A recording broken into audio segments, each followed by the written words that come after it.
디지털 임플란트 하지 마세요. 원장님 이름이 디지털 정원장인데 그럼 원장님한테 받으러 가도 위험한가요? 그건 아닌데.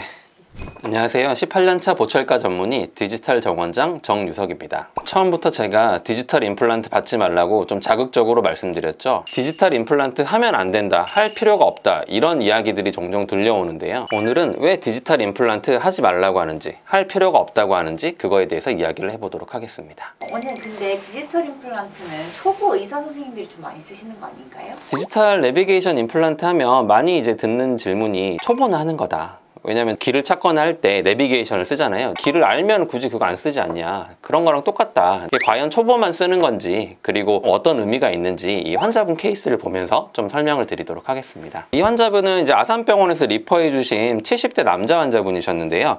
굉장히 이렇게 사진에서 보시는 것처럼 치아가 많이 닳아져 있고 교합이 많이 붕괴되어 있으셨습니다. 그래서 이분은 이제 설암으로 이렇게 몇 차례 수술도 하시고 이제 항암 치료를 마치고 오셨던 분이셨는데요. 이 환자분은 이제 설암이 생긴 이유가 이렇게 잘못된 보철물이 이제 날카로워서 혀에 암이 생기셨다고 굉장히 치과를 불신하던 환자분이셨습니다. 그래서 이 환자분 같은 경우는 이제 어떤 거를 해도 좋은 소리를 듣기 힘들겠다 하고 많이 걱정을 했던 분인데요. 이때 당시에 제가 이제 디지털 임플란트를 이제 초창기에 시작을 해서 그러면 디지털 내비게이션 임플란트를 이 환자분으로 하면 좀 뭔가 낫지 않을까 해서 시도를 했던 케이스였습니다. 이런 식으로 아래쪽에 5개의 임플란트를 계획을 하고 수술 가이드를 제작을 해서 이제 임플란트 수술을 진행을 하였습니다. 수술을 하고 난 모습인데요. 앞니 빼고 임플란트도 5개 심고 그다음에 2개 임시 임플란트까지 다 하시는데 좀 시간은 50분 걸렸거든요. 이런 분 같은 경우 특히나 치아가 많이 무너져 있으셨잖아요. 이건 디지털로 저희가 다 띄워가지고 미리 계획을 했기 때문에 그냥 임플란트만 심었으면 됐거든요. 그래서 이런 식으로 임플란트를 심고, 이게 만약에 내비게이션 임플란트에 도움이 없었다면 굉장히 이제 수술도 오래 걸리고 환자분도 굉장히 이제 힘들 케이스였습니다. 디지털 내비게이션 임플란트를 이용을 하면 초보나 하는 게 아니라 이렇게 어려운 케이스를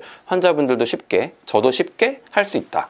언니 근데 그분은 되게 어려운 케이스고 좀 많이 심으셔야 되는 분이셨잖아요. 그럼 한 개 심는 간단한 것도 굳이 해야 되나요? 저는 이제 모든 임플란트 케이스를 제가 다 디자인을 해서 제가 다 직접 하거든요. 근데 할 때마다 느끼는 게 이제 한계라고 쉬운 케이스가 없다, 이런 거를 많이 느낍니다. 보철물의 방향도 생각해야 되고 밑에 뼈 방향도 생각해야 되고 또 임플란트하고 임플란트를 나란히 심는다고 하면 또 그 안전거리도 생각을 해야 되거든요. 굉장히 저는 하면 할수록 한 개를 심더라도 정말 쉬운 케이스가 없네, 이런 생각을 하거든요. 그래서 저는 한 개짜리도 전부 다 디지털 임플란트로 가능하면 하려고 하고 있습니다. 근데 가이드가 있다고 해도 어쨌든 잇몸 밑에 뼈를 직접 보지 않고 심는 거잖아요. 근데 그렇게 심으면 부정확한 거 아닌가요?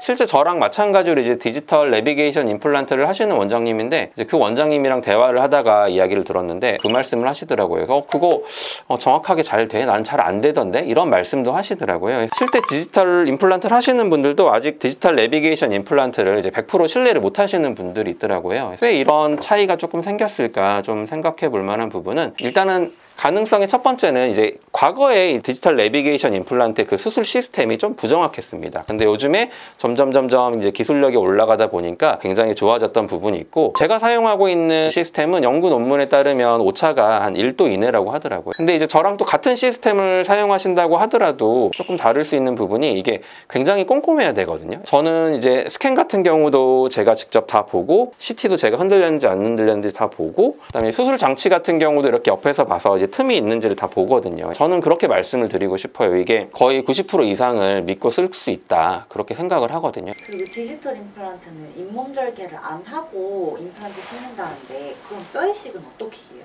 잇몸 절개를 안 할 수 있다는 거지 잇몸 절개를 하면 안 되는 게 아니거든요. 그래서 이 환자분 케이스를 보시면 이 환자분도 이제 CT상에서 봤을 때 저렇게 뼈가 없으셨거든요. 일단은 수술 가이드를 이용을 해서 임플란트를 심어 놓고 그 다음에 이 사진처럼 잇몸을 열고 뼈 이식을 일반적인 방법대로 하면 되거든요. 오히려 이렇게 하게 되면 뼈 이식할 때도 굉장히 유리하고요. 또 이 환자분 같은 경우는 이제 여기에 이제 과잉치가 있어서 과잉치를 제거하고 이제 임플란트를 심어야 되는 상황이었습니다. 이제 벽이 이렇게 있지 않고 한쪽만 있으면 이제 밀려 나가거든요. 근데 저는 이제 디지털 내비게이션 임플란트로 딱 고정을 해놓고 그 방향대로만 심으니까 이게 안 밀리고 잘 심어졌거든요. 그렇게 해서 임플란트 뼈 이식을 하고 마찬가지로 이런 식으로 지금까지도 잘 사용을 하고 계시거든요. 뼈 이식을 못하는 게 아니라 오히려 뼈 이식을 할 때 임플란트를 제자리에 심어놓고 하면 훨씬 도움이 된다, 이렇게 좀 말씀을 드리고 싶습니다.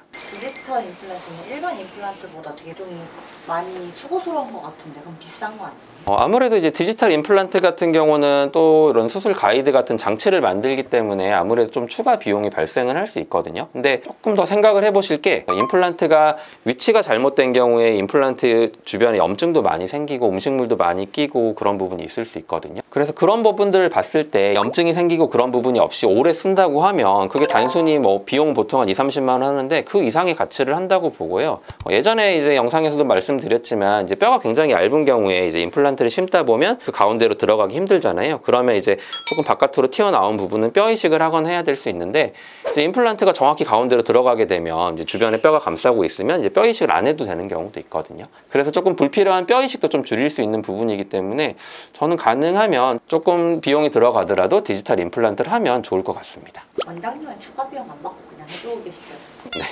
네. 저는 이제 제가 직접 만들어서 재료비만 들기 때문에 디지털 임플란트를 뭐 따로 비용은 받지는 않습니다.